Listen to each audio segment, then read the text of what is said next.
Welcome to the Joy of Cruising podcast with your host, award-winning author Paul C. Thornton, a weekly conversation with the amazing cruisers featured in the Joy of Cruising trilogy, comprised of The Joy of Cruising, Cruising Interrupted, and new release, The Joy of Cruising Again. Each book is a compilation of features about cruisers and cruise and travel personalities from around the world.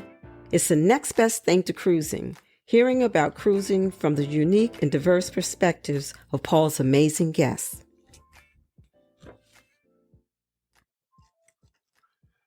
Hello, passionate cruisers. This week on the Joy of Cruising podcast, I am delighted to welcome Sarah, known in the cruise blogosphere as Professor Cruise. And yes, she really is a professor. She has a PhD in psychology. Sarah no longer teaches for a university, but she is still holding class online. Cruisers are her students. Check out her blog because I guarantee you'll learn more about cruising in general, as well as for your upcoming cruise. Like what are the menus on every restaurant on a particular ship? Professor Cruise is featured in my new release, The Joy of Cruising Again, in a section called Cruise Bloggers, Vloggers, and Content Creators. The name of her feature, of course, is Professor Cruise, but I could have subtitled it as Professor Alaska. For one thing, my interviews with her for the book took place over a couple of months because she was constantly cruising and seemingly was in Alaska every few weeks. How much does Alaska appeal to Professor Cruise? Well, she relocated to Seattle from the Northeast because of her attraction to cruising to Alaska. And she overlooks the pier from her apartment. Sarah, welcome to the Joy of Cruising podcast. Thank you. I'm so happy to be here, Paul. So how are you doing? So I'm doing well. I actually just returned Saturday from a 7-day solo cruise. So my family's all back together. We're kind of adjusting, to our regular routines and doing laundry and all that good stuff. We've had a busy couple of months of travel and cruising. It's always a little hard to kind of transition back to regular life, but we're getting there. So I'll ask you all about the solo cruise in a minute, but you mentioned your family. So how is your family? So they're doing really well. We've done a couple of family cruises together recently. We did a big 16-day cruise to New Zealand over Christmas and New Year's, which was a major bucket list item for me. And that was amazing. We had a fabulous time. And then my husband and son are both big basketball fans, and I know you are too. So we actually flew out to Salt Lake City for All-Star Weekend, which was really fun.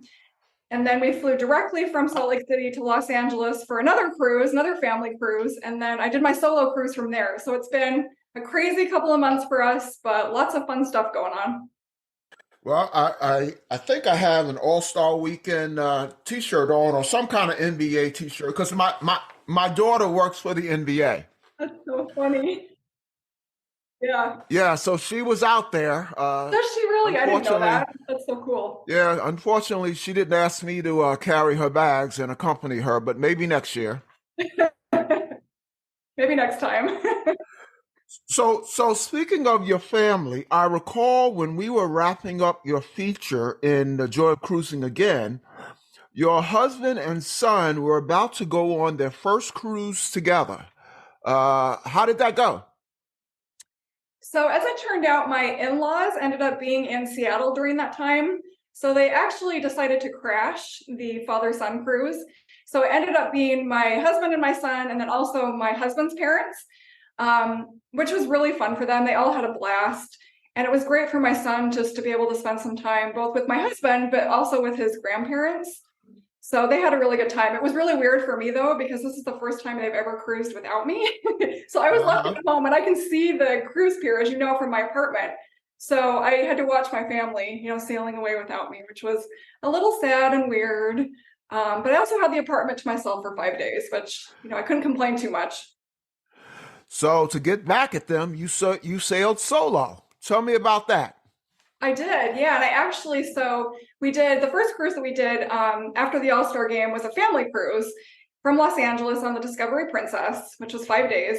So we did that one, and then I sent my guys home, and I did my first side-to-side cruise. So I actually got off of the Discovery Princess and walked about 30 feet over to the Celebrity Solstice and boarded the Celebrity Solstice for a 7-day solo cruise, which was amazing. It's always amazing to cruise solo, but this one especially just because I was tired after All-Star Weekend and after spending that time with my family on the Discovery Princess. So it was great just because I had a chance to kind of relax and decompress and have a little alone time. So it was really fun. What was the itinerary on this solo cruise? So we did, the one I did with my family was Mexico, and then the solo cruise, I wanted to do something a little bit different. I didn't want to do Mexico twice in a row, which is why I picked this one. It was the California coast. So I went to Catalina Island, which I've never been to before, and absolutely fell in love with it. I really want to go back and just spend, a couple weeks just doing a land vacation to Catalina Island. It was so peaceful and relaxing and quaint, and I went hiking. It was amazing. Great. Now, what about, so you traveled alone with your son several times. In fact, you started doing that when he was an infant, right? That kind of got you started writing or blogging. Yep, it did. So, yeah, so my schedule's always been a lot more flexible than my husband's. Even when I worked full-time as a college professor, as you know, we would have most of the summer off and these big long breaks over the holidays. Whenever our students had off, we also had off. So I started cruising a lot with my son from the time he was a baby. And I'd sometimes bring my mom along. And then we still do that today. We usually do a couple of, mother-son cruises over the summer together, sometimes over his spring break if my husband can't get off. And it's really nice just to have that kind of one-on-one time with him. Now I referred to you as Professor Alaska in the intro. Does your son like Alaska as much as you do? So it's funny. I think that because he's cruised to Alaska so much, and he's been going there since he was just a tiny little guy, that I think at this point it's kind of lost on him. I don't think he realizes like how privileged he is and how spectacular it is. Honestly, for him, I think sometimes he would rather just stay on the ship than, get dragged on a hike with his mom in Alaska. And we have done that a couple of times, and it's always been a really fun experience. I have this great picture of us, one of my favorite pictures of us, where we were docked in Juneau on the Norwegian Bliss, which is a massive cruise ship and can get very crowded. And there's this picture of us in the hot tub with these majestic mountains behind us, and it's just the two of us. The entire Lido deck is deserted. There is not another soul in sight. And we basically had the entire ship to ourselves, all day in Juneau, which was so fun. And just an experience that most people wouldn't get in Alaska just because it's such a bucket list kind of destination. Mm-hmm. It's pretty rare for people to stay on the ship. Most people do get off to see Alaska. So that was really fun. What I'm hearing is he's not as much into hiking in Alaska as you are. I think once I get him out there, and this is the case anywhere we go hiking, he's always grumbling, I think as a lot of kids would. Once he gets out there, he loves it. But actually getting him out there is always kind of a struggle. And there are some things that he really does love in Alaska that we try to do every time we go.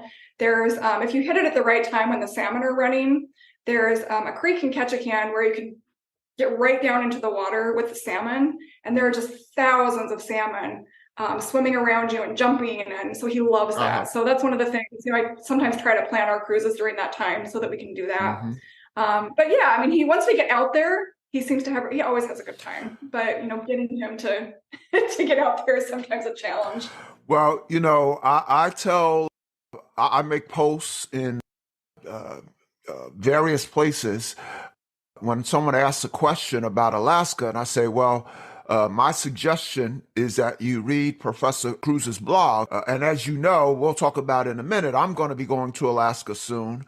But I noticed one post that you had that I really don't have a whole lot of desire to read. I'll probably read it anyway, just to get a feel for Alaska. But it was all about hiking trails in Alaska. And that's one thing I can't wait to go, but that's one thing I won't be doing.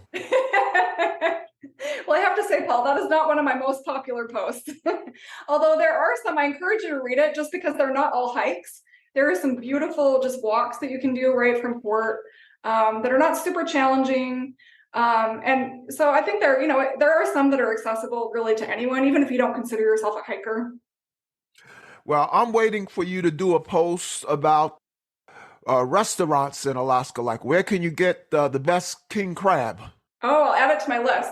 Although Tracy's King Crab in Juneau is definitely a spot you want to hit. Well, on my organizer where I have every day, every port stop, I actually have that Tracy's King Crab Oh, written good. down for Juno. Oh, So, perfect. You'll love it. um, so tell the listeners about the Professor Cruise blog. So I started the blog about 4 years ago. And before I did the blog, I used to write these really long photo reviews for Cruise Critic. And I used to write them from the perspective of my son, who was an infant at the time I started doing this. And they were humorous, and I gained kind of a following doing that. And I had a lot of people encourage me to start a blog. So, but I kind of put it on hold, and I thought about it, but didn't really do anything with it for a while. But about 4 years ago, I did take the plunge and start the blog after moving to Seattle. And initially, it was mostly just my experiences cruising. So I would write these long reviews about my various cruises, about the ships, about the ports, about the cabins I stayed in. I would do some dining things. But it's really evolved over time to include all things cruising. I still write a lot of reviews about my cruise experiences, but it's expanded to include, really detailed guides about anything from, say, solo cruising to budget cruising to back-to-back cruising. And then I also include some content that I receive directly from some of the major cruise lines. I do have some established relationships with cruise lines at this point. So they'll send me things like updated menus. My site has really become a go-to place for people to get cruise menus, dining and beverage menus. And the cruise lines know this now, and so they'll sometimes send me advanced copies of menus before they're even released to the public or released onto the ships. So I do a lot of that. So it's really just a little bit of everything. I actually mentioned in the intro, what you do with cruise menus, and every cruise I go on now, I make sure to check your blog for the menus, and I just add it to my notes application. So I first became intrigued by you because of your background as a college professor, which I was for a significant portion of my life. Say a little bit about your higher ed background and how did it help prepare you to be a cruise blogger? Sure. So I received my PhD in psychology, and then I taught at a liberal arts college just outside of Pittsburgh for about 10 years. And until we kind of completely uprooted our lives and moved to Seattle, and I became a full-time cruise blogger. But in terms of kind of how being a college professor prepared me for being a cruise blogger, I think in terms of the tech side of kind of setting up and running and maintaining a website, it didn't prepare me at all. I mean, that was completely new for me. And I'm still learning a lot about that kind of side of it, and don't think I always do it particularly well. It's definitely not a strong point for me. But in terms of ways that it did kind of prepare me or where there was some overlap, I think I had a lot of experience writing, although the writing I do now is far less academic than it was. Sure. Which is a good thing in a sense because people actually read it now. Some of the things I wrote as a professor, I don't think more than 5 people ever read. So that's a nice thing. But also I think just knowing how to kind of break down a topic in a way that's easier for an audience to understand, maybe more engaging. I always taught, one of the classes I taught every semester was statistics. And I taught statistics for the social sciences, which was a class all of my students completely dreaded. I mean, they were terrified of it. It also fulfilled their math requirements. So they were required to do all of the calculations by hand. And they were terrified. They dreaded it. So what I did was add a lot of humor to that class, just to create some levity, to make it a little bit more engaging, to make it less intimidating for the students. And I found that worked really, really well. So I've tried to also do that with the blog. I do infuse a lot of humor into my posts, again, just to make it a little bit more engaging, a little bit more fun. And I think people have enjoyed that. So what are you currently working on the blog? What are some upcoming posts? So most of the things I'm working on now, I'm really trying to get caught up on all of my reviews from my last 3 cruises. I think I'm basically caught up on everything from the New Zealand cruise, but I'm working on, a review of the Discovery Princess. And, there was quite a bit of stuff that Princess released just before I got onto the Discovery Princess. So I want to review all of those kind of new offerings. And then reviewing the Celebrity Solstice. What would you say are your most popular posts at Professor Cruise? So by far, anything related to food, which I can definitely appreciate because eating is one of my favorite things to do in life and on a cruise. So I understand that. And then also, I can second that. I would say 50% of the photos that I see Professor Cruz in on social media, she's holding dessert. Yeah, definitely. Those are probably the only photos you see of me in a big pile of cake or something like that. So those are really popular. And again, as I mentioned before, I've become kind of the go-to site for menus. So I do get a lot of hits to my blog whenever I post new menus. And then also my Alaska guides and my guide to cruising from Seattle, just because I've done that so extensively. And I live in downtown Seattle. I've cruised from here dozens of times on all the lines. And also, I've cruised to Alaska dozens of times on every line from Seattle, from Vancouver, from San Francisco. So I think I'm seen now as a little bit of an authority on cruising to Alaska. So those are also pretty popular posts.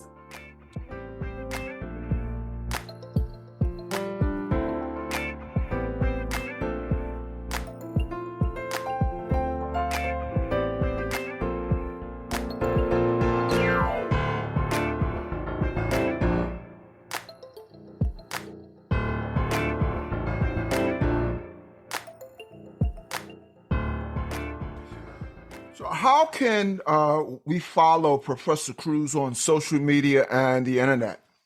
Profcruise.com is the website. And then I also have affiliated social media groups. I'm on Instagram. I'm probably most active on Instagram when it comes to social media. And when I'm on cruises, I post a lot of stuff, live on Instagram. But I have a Facebook group. I'm on TikTok, although I haven't done too much with that yet. Pinterest. And then I do have a YouTube channel, although I've done very little with that. I use it mostly just to support the blog. So I'll post, ship reviews or ship tours and cabin tours and things like that, which I then use for my blog reviews. So let's talk about the future. What do you have booked? So I have currently 2 cruises on the books. This will definitely increase, especially this summer. I usually wait until the last minute to book my Alaska cruises, just because I watch the prices. And once the prices get really low, I'll hop on at the last minute. But in terms of what I have booked, we do have a cruise to Alaska, family cruise to Alaska, booked for June on Holland America on the Westerdam. And then we have the one I'm really looking forward to, which is a big bucket list cruise for me. We're going for our Christmas and New Year's cruise this year. We're taking both sets of in-laws, so my mom and my husband's parents, to Antarctica in South America for a 16-day cruise on the Norwegian Spirit, which I'm really excited about. The Norwegian Spirit. I'm familiar with that ship. Oh, I'm sorry, not the Norwegian Star. I'm sorry. The Norwegian Spirit was Hawaii and Alaska. That's the one you're going on. Yeah, which we'll talk about in a minute. So you did say that you had a bucket list cruise coming up. I was just about to ask what's on your bucket list. So what else you have coming up, or what else you have in the future that's on your bucket list? So I feel like I've been so lucky to go so many places. But I have so many places that are still on the bucket list. But in terms of those that are kind of at the top, there are a couple of cruises that I had planned that were canceled due to COVID. So I want to get back to those. One of them being the Mediterranean, which I was so excited to follow along with your Mediterranean cruise, and it made me even more excited. So that's high on the list. And I actually just found out my brother is moving to Madrid. So I would love to go and visit him and spend some time in Spain. and then maybe cruise from like Barcelona and do a Mediterranean itinerary from there. Mm-hmm. Mm-hmm. Yes, I'm really excited about that. And then another one we had canceled. My brother, prior to this, was living in Egypt. He's in the Air Force, so he travels around a lot. He was living in Egypt, and my mom and I had a trip planned to go visit him in Cairo and then do a Nile River cruise from there. Mm-hmm. And that again got canceled due to COVID. My brother, returned to the States, but I would still really like to do that with her. So that's high on the list. And then a couple of others, I would like to do the Norwegian fjords. And then one that I've never done that surprises people is I've never done a New England cruise.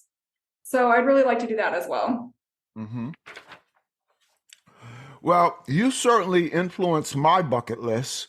On social media the past few weeks, I have been posting about my upcoming dream cruise where I get to check off two destinations from my bucket list. It's a 16-day cruise on Norwegian Spirit from Honolulu, stopping at the various Hawaiian islands, and then 6 days up to Alaska to several ports, and then ending in Vancouver, where we're going to tour the city. And when I post these, pretty much the countdown posts, when I post these, sometimes I add to the post, I blame Professor Cruz. You see, on one of those calls I had with Sarah to interview her for the Joy of Cruising again, she had just come back from the same trip, and I was mesmerized listening to her describe it. So talk about your trip on the Norwegian Spirit. That's a lot of pressure, Paul. I hope you end up liking it. I better. Me if it's possible. No, I'm sure I will. Yeah, it was amazing. It remains one of my favorite cruises of all time. Just because it's so varied in terms of what you see, and because both of those destinations are amazing. Two of my absolute favorite places to cruise combined into one cruise. So we flew from Seattle to Honolulu to board the ship, and then, like you said, we spent the first 5 or so days cruising around the Hawaiian Islands. And it's tropical and it's warm, and there's these beautiful beaches, parks. But then you're tired, after that 5 days, you're tired. So then you have 5 days at sea where you have a chance to just relax, rest. And then you arrive in Alaska, which again is like one of those spectacular places you'll see on the planet, but so different in terms of the landscape and the scenery that you'll see compared to Hawaii. I mean, it's almost like fire and ice. So you'll be in, Volcanoes National Park in Hawaii one day, and then 7 days later, you're sailing through Glacier Bay, which is just couldn't be more different in terms of the landscape. So yeah, it was an amazing cruise. It combined basically everything I love. It was like Hawaii and then 5 sea days, which I also love sea days, and then Alaska. So the best of everything.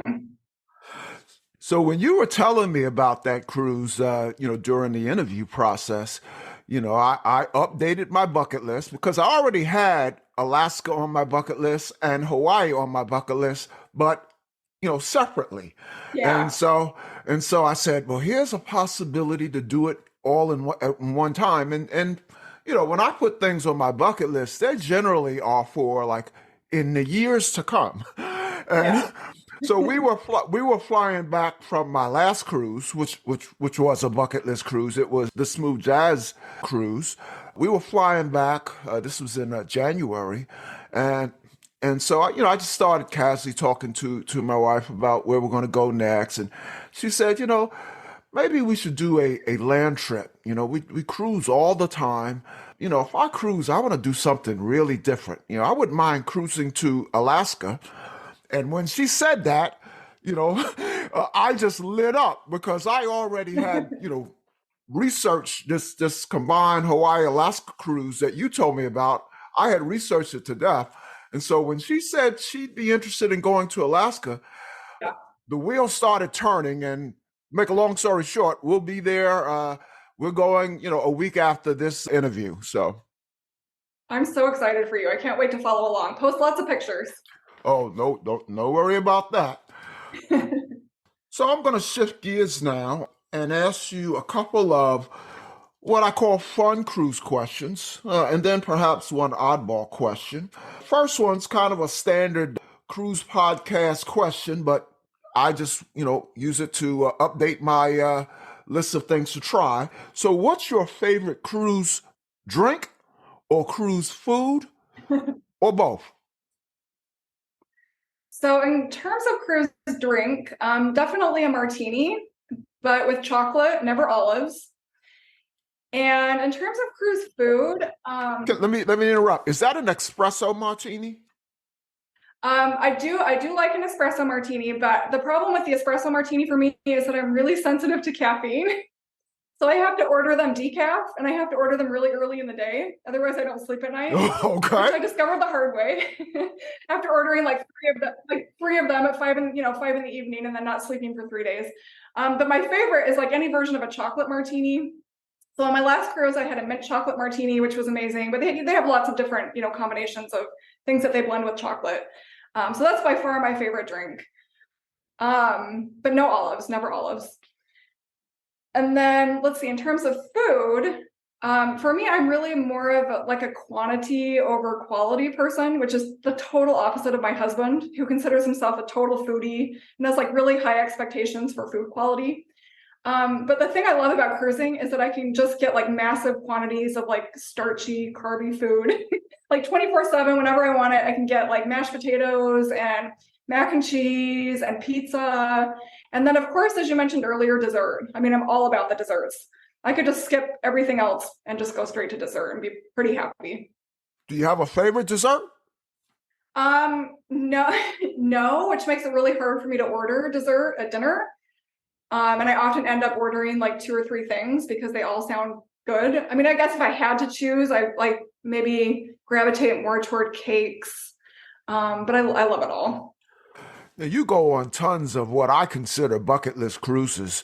Do you typically do the specialty restaurants when you go? Not too much, although I've been doing more lately just because we've had so much onboard credit, and that's one thing that we spend our onboard credit on. And I do them more when my husband is with me, because I mentioned he considers himself more of a foodie and really pays attention to quality. I'm also a vegetarian, and there often aren't great vegetarian options at the specialty restaurants, which doesn't make it really worth it for me. Okay. But I do some of that, especially when he's with me. Mm-hmm. Mm-hmm. The second question is, as noted on your website, you have been told that Professor Cruise is the funniest cruise blog on the web. I've been to dozens of cruise blogs, and I don't remember a drop down for cruise humor. What's your funniest cruise story? Let's see. So I have 2 things that I'll share with you. The first was some years ago when my son was a toddler, maybe like 3 or so, and we made the mistake of booking a spring break cruise from Florida, like a 3 or 4 day spring break cruise from Florida on a Carnival ship.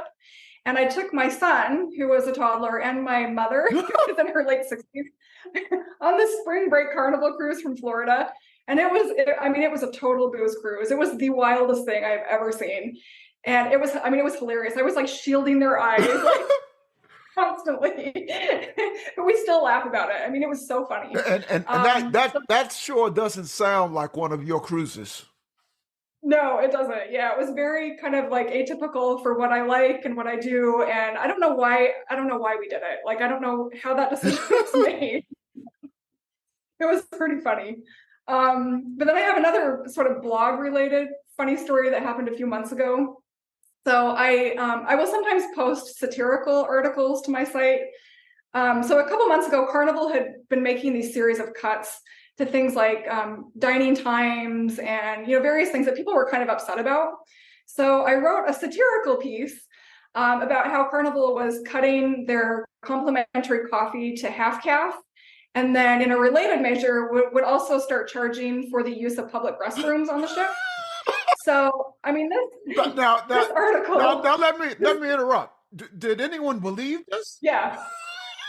Well, yeah, that's the next part of the story.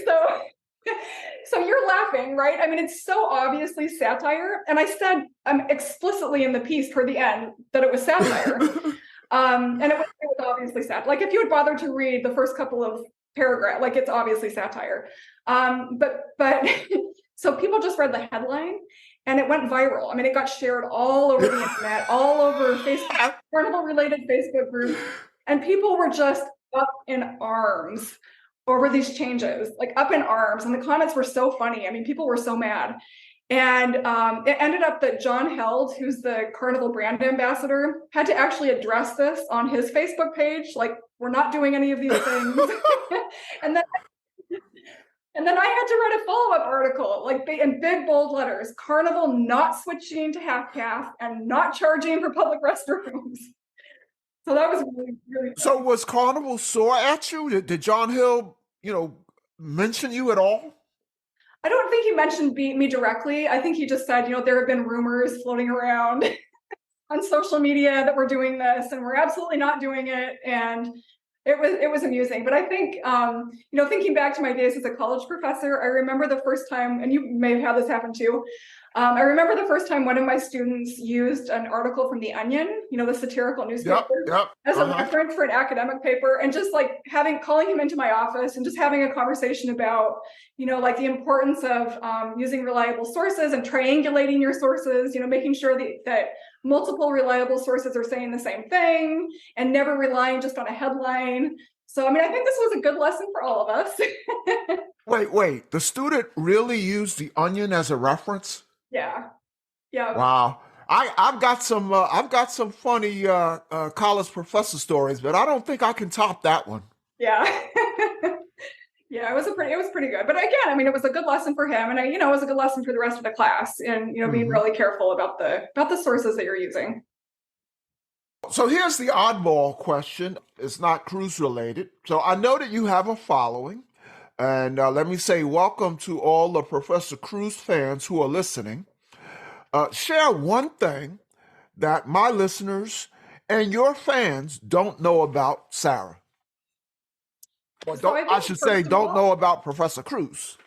Yeah. I answer to both, Sarah or Professor Cruise. Let's see. So I think, first of all, for a lot of my followers, this is actually probably the first time they've heard my voice.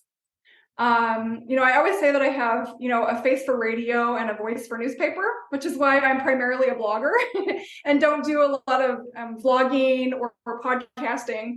This is really hard and you're so good at it. And it's kind of intimidating. So I really haven't had my voice out there very much. So it's probably the first time a lot of people have heard from me.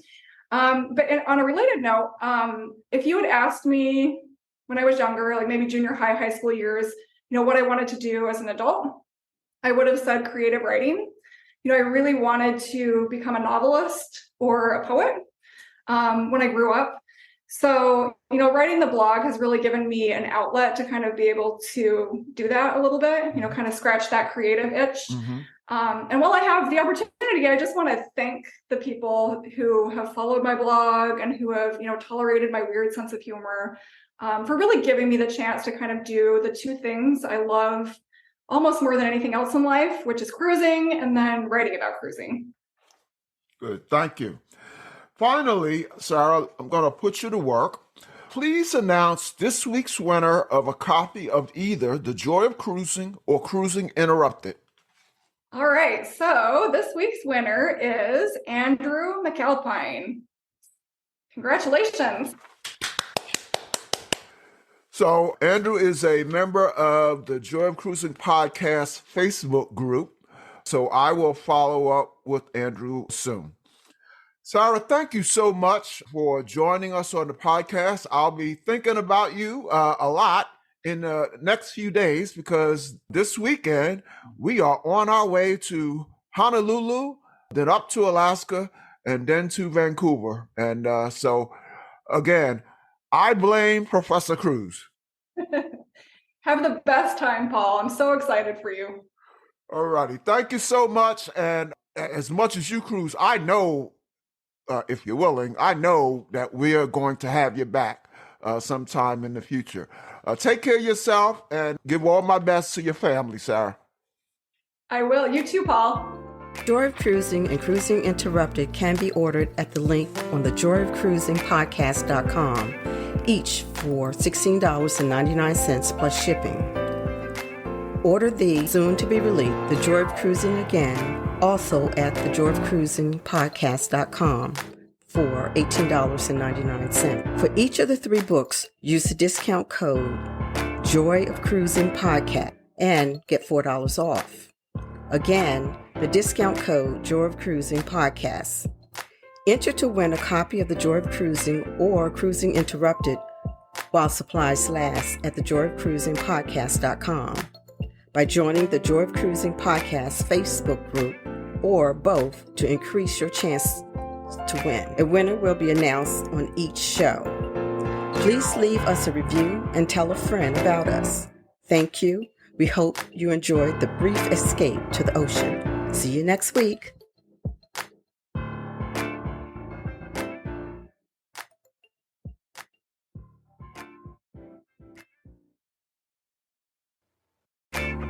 Exciting news, passionate cruisers. The Joy of Cruising Again book was just released. Order the ebook at your favorite online retailer. The paperback can be ordered by copying the web address listed at the podcast website, www.thejoyofcruisingpodcast.com. Don't forget to use the coupon code Joy of Cruising Podcast to get $4 off. We think you'll enjoy the new book as much as Paul enjoyed writing it, and we would love to hear your comments at the Joy of Cruising Again Facebook page or at the Joy of Cruising Instagram page. Thank you.